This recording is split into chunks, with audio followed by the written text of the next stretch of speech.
Welcome back to another episode of Inside Boxing Live. I am Dan Canobio. He is the former WBO 140-pound champion, Chris Algieri. How are you, Chris? How's everything? How was New Orleans, man? Sounded fun. Yeah, I don't know if I would use the word fun, but it's a very interesting city. Not my favorite place to visit. Sorry, Nolas. But I ate some good food. Nice. About the Crawfish. highlight of my trip. Had some crawfish, had some gumbo. I had some duck andouille sausage gumbo. Wow. Woo wee! Probably the highlight of the weekend because it was not a good main event. We'll talk about that at first. But first, before we get into the fights, I want to thank everyone out there. We got to 10,000 subscribers on YouTube. That's a big number for us. Our goal was 10K by the end of the year. We got it halfway through. Thank you, everyone out there that has subscribed. If you have not subscribed and you're watching this video, what are you doing? Hit the link. Hit the link and sound off in the comments. Do you remember I told you it wasn't going to take all year? I told you that straight away. You brought it up. I was like, there's no way that takes all year. No, you're right. And Chris, you're like, I try to make these goals that I think are reachable, and you're like, oh, smash those goals. That's why you're the world champ. Like, didn't you say you set out a goal when you were like 12? I'm going to be a world champion. Yeah, and I smashed that goal, and I should have actually made my goals much higher. So I'm just passing on my wisdom from the mistakes that I made onto our show. Thank you, Chris. You're a big part of the success of the show. 10K is awesome, and we're going to keep on growing. Let's get into our first topic, Regis Prograis, and we're also going to talk about Tszyu. This past weekend, we saw Regis Prograis in action in New Orleans. You were there on the call for DAZN. I'll just ask you, what the hell was that from Regis Prograis? What happened? I had the chance, obviously we listened to his post-fight interview. I got to speak with him yesterday while I was on the Sean Porterway podcast. Regis was a guest on the show, and he was kind of, he was sticking to what he said. I mean, he was being very honest. He was like, it was a bad performance. The guy just ran. He had a lot of out of the ring issues fighting at home. He's like, I never want to fight at home again. So, a lot of it was laying it on, the fact that he was fighting at home, partly on his opponent, but he said the same thing. I mean, he was very honest about his preparation as well. He's like, I didn't prepare for somebody who was going to move. All my sparring partners were in front of me. We thought we were going to have to bang. He just didn't have a game plan B, which, I mean, at this level, It's weird. you got to be able, I mean, listen, he's not the first guy to run from you. And he showed no cutting off the ring ability. The urgency didn't come until like the last couple rounds, which is what I think won him the fight.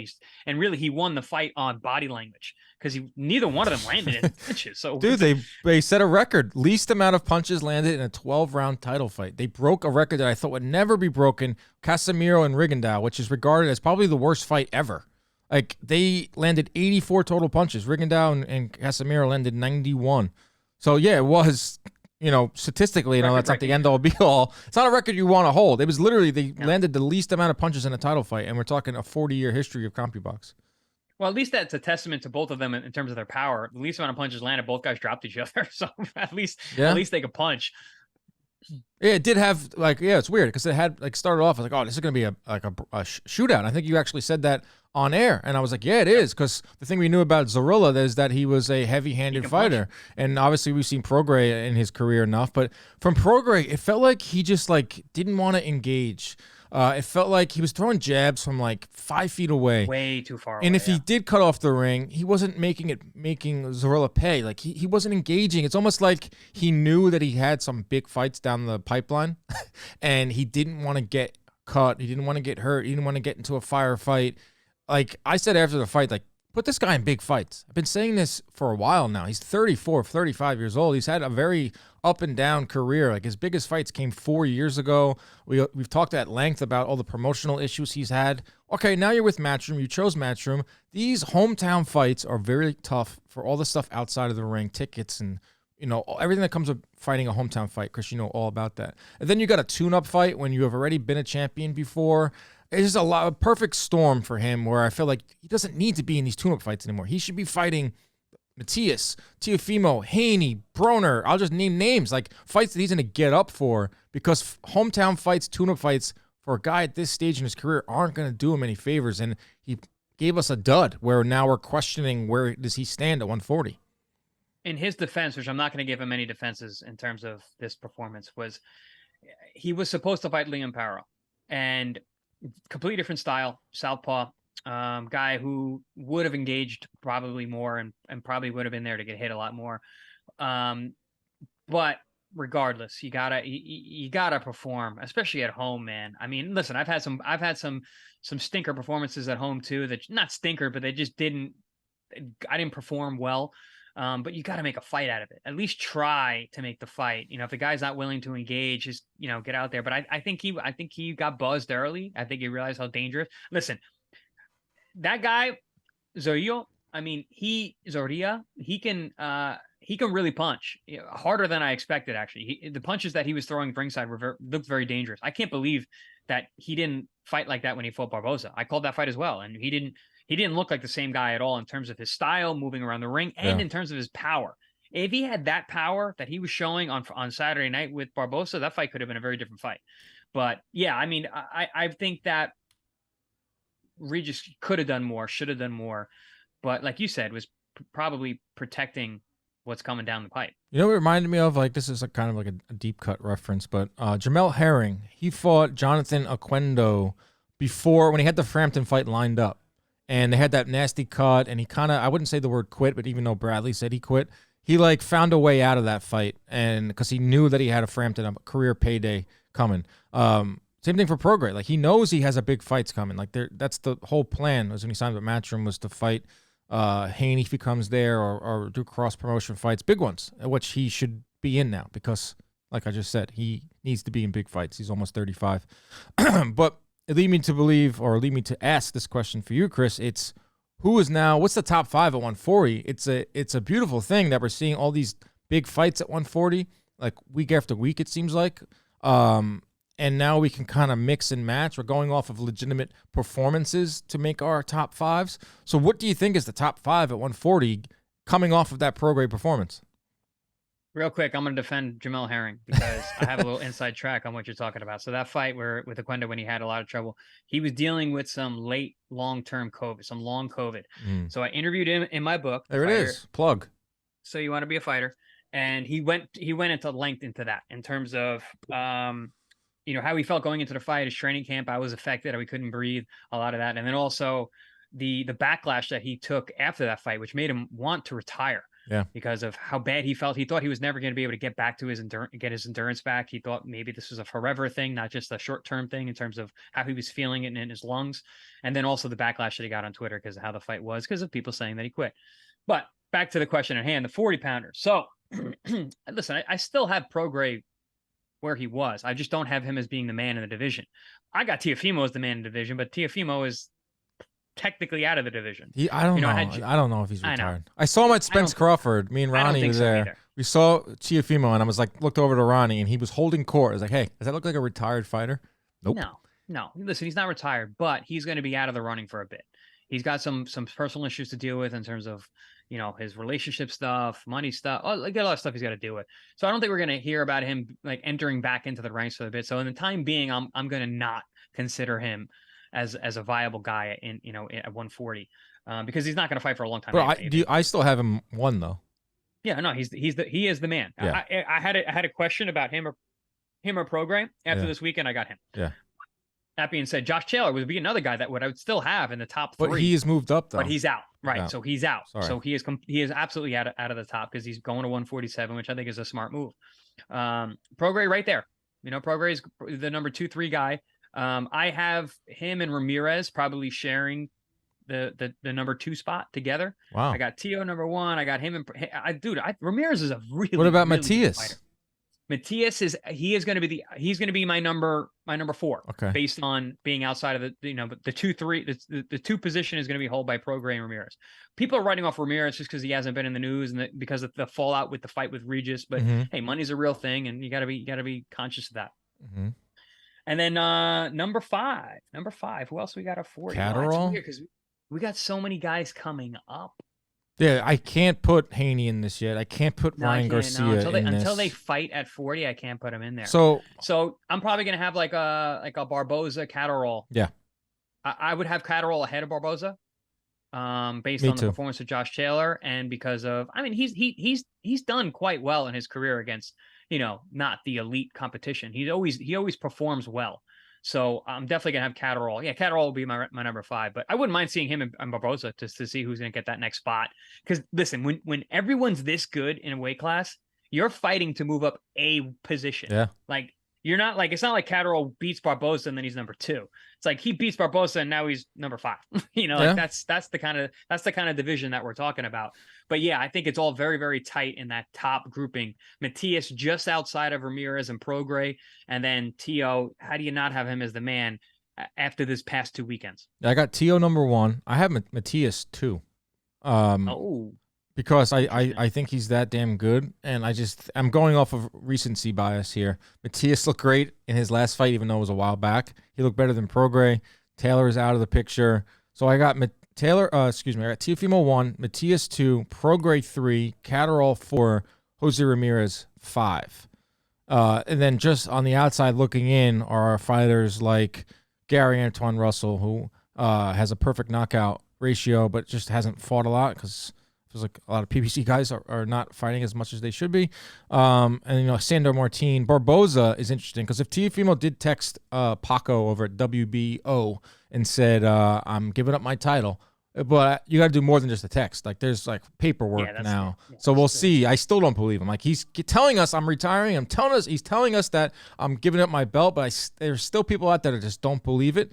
But the reason I'm bringing that up is because Barboza is number 2 at the WBO, so he may get a title shot now if Teofimo does legitimately give up his titles. And I think Ramirez is highly ranked at by the WBO. So there's a lot of good fighters in this division, and this isn't even talking about some of the guys that are going to be moving up, like Haney and Ryan Garcia officially. Rolly's not in our top 5.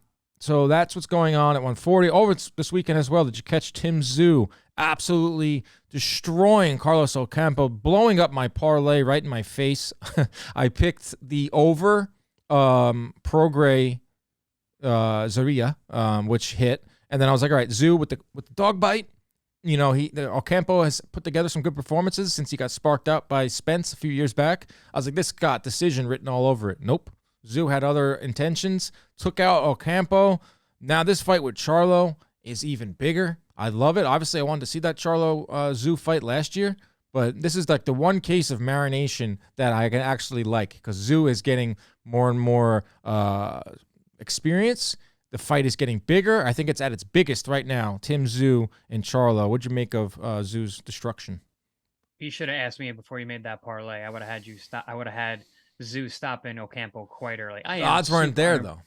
Super unimpressed with Ocampo. I mean, aside from his one other step-up fight when he got sparked out against Spence to the body, dude, even in this fight, he looked so out of sorts. He's just not world-class at any means. He's in over his head so much.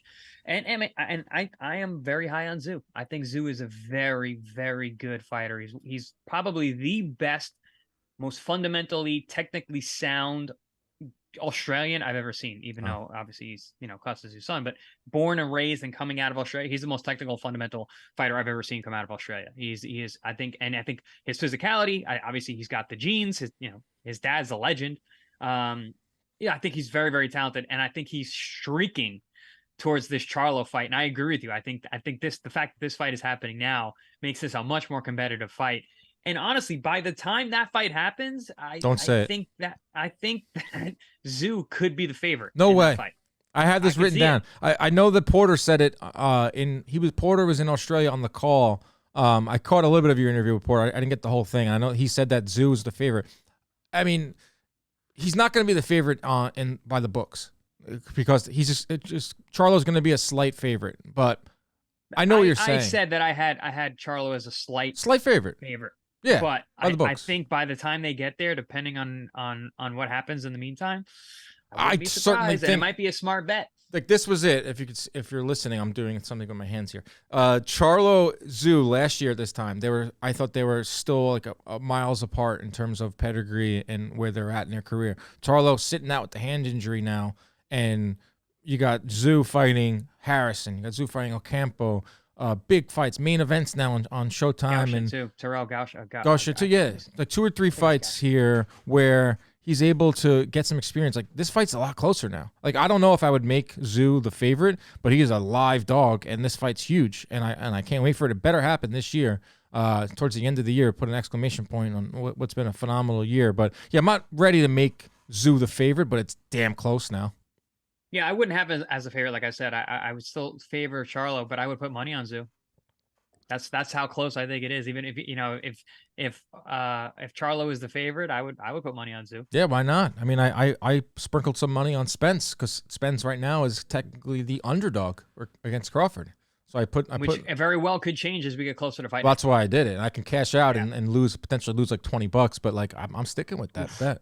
Dude, 20 for you? That's tough. That's lunch for me. I go all hungry that day. That's not lunch, dude. You're in New York City. That's a Starbucks. Yeah, it's true. It's one small Starbucks. What else do you want to talk about? Canelo-Charlo. Last week we were talking about Badu Jack. See Badu Jack exposing Charlo, saying not only did he want a catch weight, exposing Canelo. Excuse me. Yes, exposing Canelo. Not only did Canelo want a catch weight, he wanted to fight me at with a rehydration clause. He wanted to fight me at 180.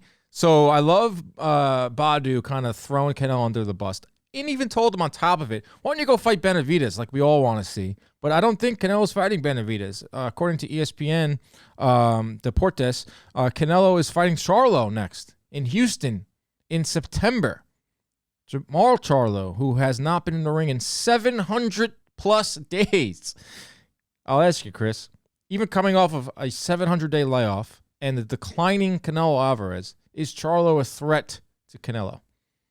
Yeah, he is because he's stylistically and because of, who he is. I mean, he's a great fighter. He's still undefeated. I would still favor Canelo in this fight based on Canelo being Canelo and the fact that Charlo hasn't been in a big fight or in a fight in a long time. But I mean, Canelo again. This is another I'll believe it when I see it because there's been a lot of talk about Canelo's next opponent. It was going to be it was going to be Bivol. It was going to be Edgar Berlanga. It was back to Bivol. Then it was going to be Badu Jack.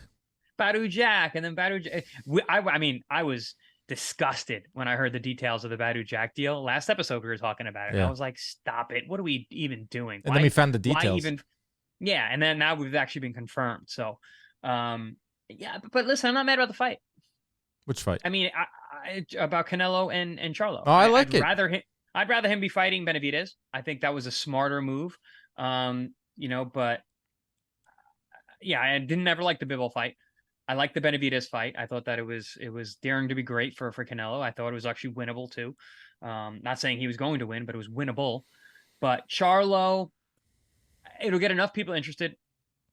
It'll get Charlo out of quasi-retirement, which is good. 700 days is crazy. He's a great fighter. That is crazy. That's like, oh my! We've seen 300-day, we've seen year layoffs. We've seen 16 months, which is like I think Spence 700. I mean, and he's not. That's like a Chris Algieri layoff. That's crazy. So when Chris comes back in the ring when he's 45, I'll surpass that. I've had multiple double-year layoffs. So wow, it's got to be so hard. And Jermall, we've heard bits and pieces of personal life issues and all sorts of things going on in his personal life, obviously. But like, he's not going up to. I say obviously because he's not choosing to sit out for that long. There are things happening out in the outside of his life that are preventing him from being in the ring. But now we're looking at our Charlo Jermall, who's never fought at 168. We talk about this on the show all the time. Meritocracy does not exist because if you went by meritocracy, Canelo Benavidez has been the fight for the last year. Benavidez has been the number one ranked WBC guy forever. He was a two-time champion. I understand he lost his belts for things outside of the ring, weight and drug use. But like, Charlo has never fought at 168. Hasn't fought in 700 days. Okay, here's your reward. You get Canelo. And it kind of goes against everything Canelo was preaching to us for a while. And that was what? You have to earn your chance at a fight with me. Charlo, you need to fight Benavidez, or Benavidez, you need to fight Plant, and the winner gets me. And now he's just going to pick Charlo. Like, there's a lot you can pick at this fight and like poke holes at it. But with that being said, like you just said, like I'd much rather watch Canelo fight someone closer to his weight. If it's not going to be Benavidez, I'd rather watch him fight Charlo over Berlanga, and I'd much rather watch Canelo fight Charlo over Bivol at 168 or 175. With that being said, on top of it, I still think all those guys are still in the running. Like, I would not be shocked if they end up with Bivol. I would not be shocked if it's Berlanga, especially if he knocks out Quigley. And I would obviously not be shocked for Charlo because I think that's the favorite of all these fights. I think Berlanga has a chance to steal the show. I agree. If he puts on a good performance this weekend, if he gets Quigley out of there in an explosive, sensational fashion, I think we see Canelo Berlanga in the fall. If not, I'm going to lean towards a Charlo fight actually taking place. But you talked about meritocracy. Apparently, in meritocracy, like if we're talking about just literally performance, that's not enough either. Because apparently, economics isn't enough either. Because I think the Benavidez fight economically probably made the most sense too. Oh, definitely. That's a massive fight. This Charlo fight, not the same economical success I would think that Benavidez would be. I mean, you get the Mexican fan base, but with Charlo, I don't know. Charlo, 2 years ago, this was the fight.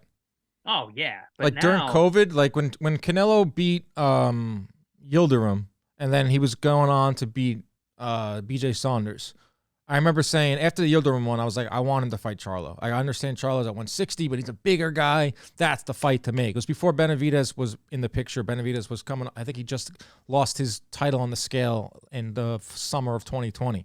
So I was like, Canelo-Charlo, this is a massive Showtime pay-per-view, U.S. pay-per-view, Cinco de Mayo, whatever. Do it on September 16th. But now, I still give Charlo a pretty good shot because I think Canelo's on the decline. But you can't just sneeze at the 700 days off. You can't, he's got nothing behind him. No momentum in the ring, no momentum outside of the ring.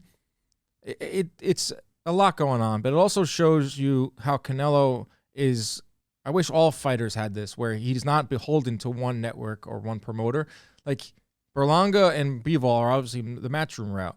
You know, Al Heyman is saying, hey, Charlo first, then Benavidez. We'll pay you $100 million. Fight on Showtime and do a big number.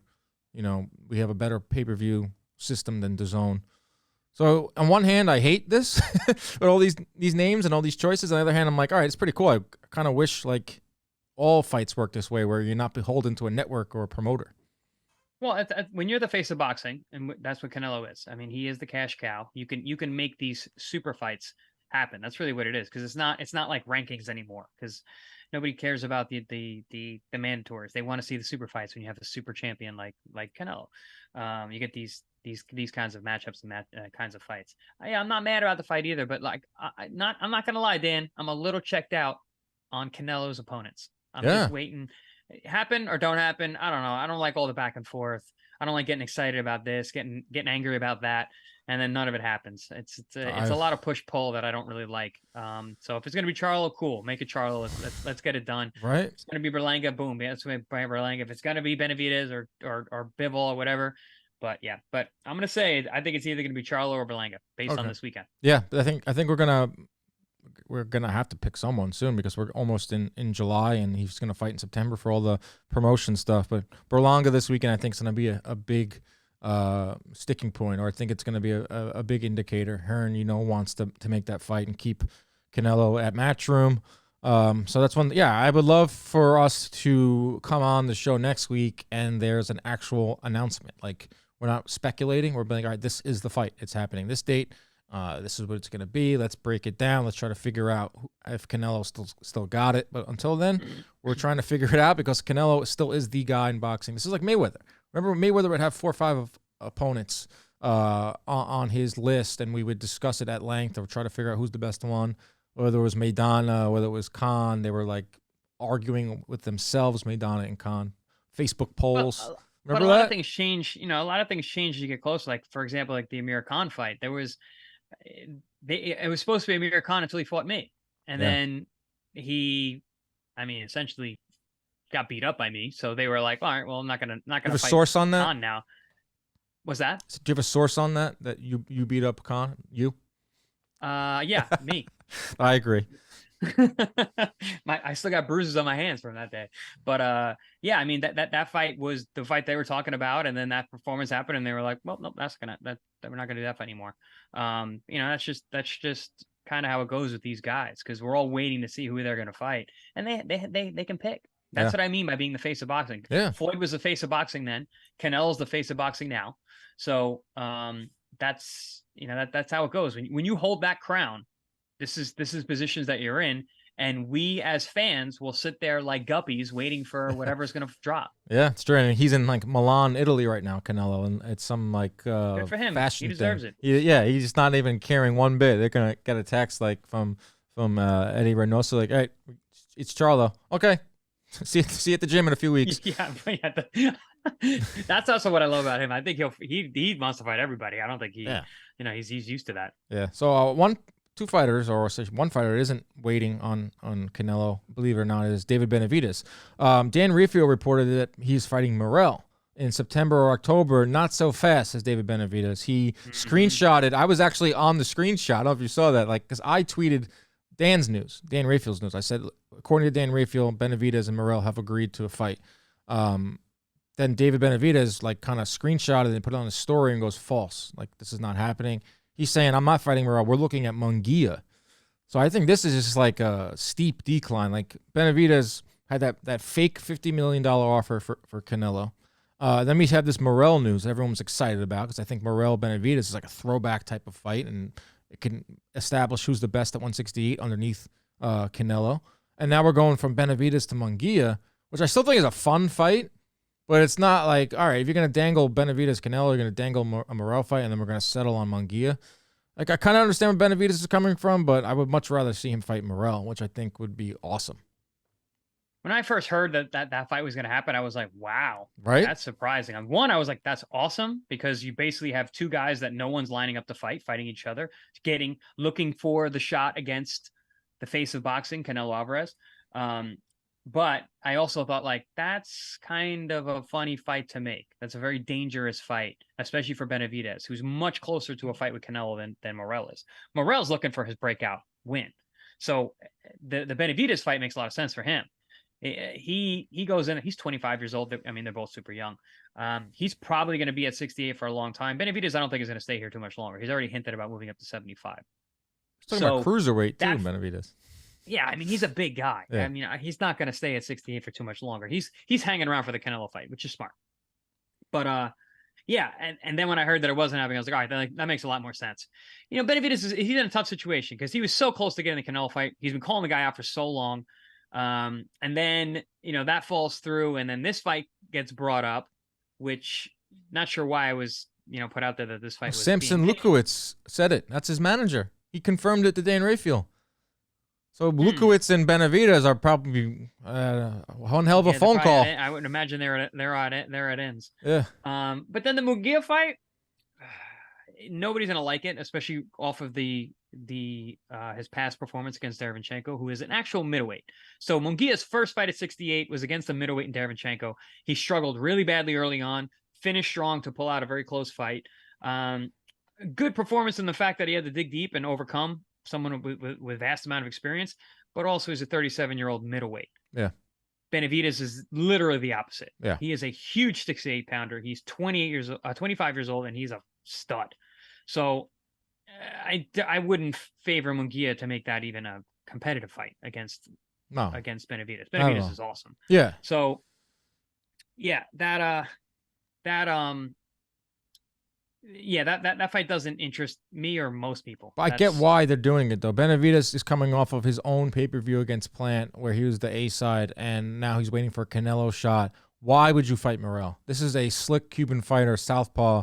Like, it makes no sense to fight him. I was shocked when I saw that news. It makes not a lot of sense for Morrell either, but it makes even less sense for Benavidez. So they're like, okay, let's find a guy that we can potentially beat, who has a big fan base in Munguia, a big Mexican fan base. It's a commercial fight, and we'll most likely win. So I understand it from a building career standpoint. But that's the latest with Benavidez-Morrell. All these topics are kind of all intertwining, like Canelo-Charlo, Benavidez-Morrell. These are all guys that I think are going to be at 168 for at least the next year, and hopefully we see them all fight each other. Another 168 fight will end with this. Weekend picks and predictions. You'll be on the call once again on the zone. Let's rifle through it. Berlanga-Quigley. I think Berlanga's going to get him out of there. Quigley got stopped by Boo Boo Andrade in the second round. Boo Boo, as we know, is not a big puncher. You've seen his fights all play out a lot the same. I like Berlanga with a stoppage inside of 12. I disagree that Boo was not a good puncher. I knew He's you were actually going a to great disagree. puncher. I've been in the, But I've it's been not in what the he's gym known with him. for. It's not what he's known for. No, of course, sure. But I've sparred with him. I've seen him in the gym. I've seen him sparring. I've seen him hit everything. You know, he's hit me. You know, the guy can really punch. He should, and I've said this on the show before. Guys who get knockouts, it's not always about just the power. It's about the mentality. And Booba doesn't have that mentality of a guy, but he can punch and he hurts everybody in the beginning of a fight. And then he just takes over. That's what I and meant. outboxes them. He starts, Yeah. his fights are carbon copies. He comes out fast. At the Quigley fight, he knocked him out. And all the fights we've seen after that for Andrade, he starts fast, knocks the guy down early, and cruises. But think about how many of those guys he could have stopped early as well and just didn't, Right. listen, getting a stoppage or not getting a stoppage can happen based on many different factors. So we got Quigley out of there.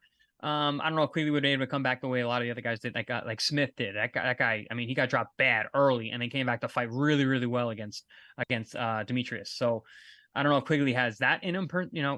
Exactly the same, but whatever. Yeah, I got Berlanga stopping Quigley too, but I think it's going to take a couple rounds. I think he gets him in those mid to late rounds. Quigley, I don't know how much he was trying to fight again when this fight came up, but it's one of those situations where you don't really want to pass it up. And honestly, I mean, Quigley could win the fight. He's not a bad fighter. And Berlanga has, as of recently, looked, to struggle at times. So if Quigley has a performance of a lifetime, he could win the fight, but I don't see that. I think Edgar's going to get him out of there and potentially set up for a Canelo fight in September. Yeah, I think Berlanga has to get a knockout in this fight. This is like his last chance, as weird as that sounds for a guy that's 25, but he signed with Matchroom to make a Canelo fight, so he's got to look really good, and I expect him to. I think Quigley's a perfect opponent for him to look good against. It's a pretty good card over on the zone that you'll be on the call of. Konaki's on it, Rashad Mati. There's some good fights on that. There's also some fights on Showtime. Kind of a weird main event. It shows you what's going on at 160. It's a lot. People have left the division. Golovkin has vacated all of his titles at 160. His last one was this week. But Carlos Adames, who I think is one of the better 160 pounders left of the group, is facing Julian J. Rock Williams, who spent a lot of time at 154. I like Adames in this one, but I think J. Rock maybe have a few tricks up his sleeve. But I would say Adames, maybe late stoppage. I haven't really thought about how it's gonna end. Maybe Adames money line I would put on that one, and Berlanga KO. That would probably be my parlay. Yeah, I'm a big fan of J Rock. We had him in the gym to spar with Danny Jacobs during one of our fights we were preparing. Seems like a cool dude. Oh, very cool dude, but also just like got a good boxing mind, and he's got that Philly style. He's picked up a lot of really nice tricks in there. He's got a lot of experience. With him, it's just the physicality. As a 54 pounder. He was very skilled. Obviously, he won the title, but fell short on a couple fights, more based on his chin than anything. So him going up and fighting a guy like Adames, at a higher weight class. Adames is a beast. He's a big guy, strong guy, young. He was also coming up from 54, actually coming up from 47. Yep. Early in his career, but he's a big dude. I would lean towards Adames getting the win in that fight. But I wouldn't be surprised if the old dog had one trick up his sleeve to pull out an experience level victory out of there. Yeah, I think that will be my parlay this week. I haven't officially sent it to DraftKings, but I think I'd go Berlanga stoppage, Adames money line. That should get plus. Be a smart bet. Yeah, I think that should be plus odds too. Lost my one last week, obviously, freaking Tszyu. But been on a pretty good run so far. Enjoy New York. Tszyu, what turned me off was Calderon and Giasov. I thought Giasov was going to get the stoppage.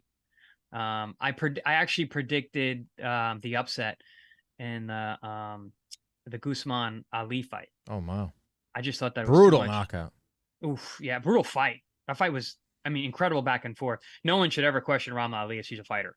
She fought a hell of a fight. Tried to get up even at the end. Very, very tough fight. Guzman, I think, is actually a very special fighter. So I don't know if you know about this. When she fought for the title against Mercado, she had broken her forearm in the first round. Oh, wow. And fought really well. If you watch at the end of the first round, because I do a lot of tape review when I call fights.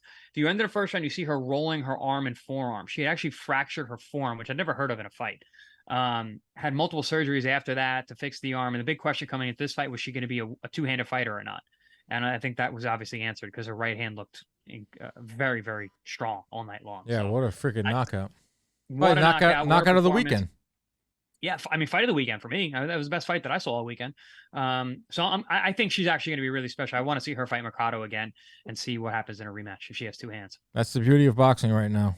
It's so deep that we're, knockout fight of the weekend was an undercard fight between Rommel Ali. I mean, awesome stuff. All right, Chris, keep your hands up at all times, right? Protect yourselves at all times. Stay out of those DMs. Subscribe to us on YouTube so we can reach 20K. See ya.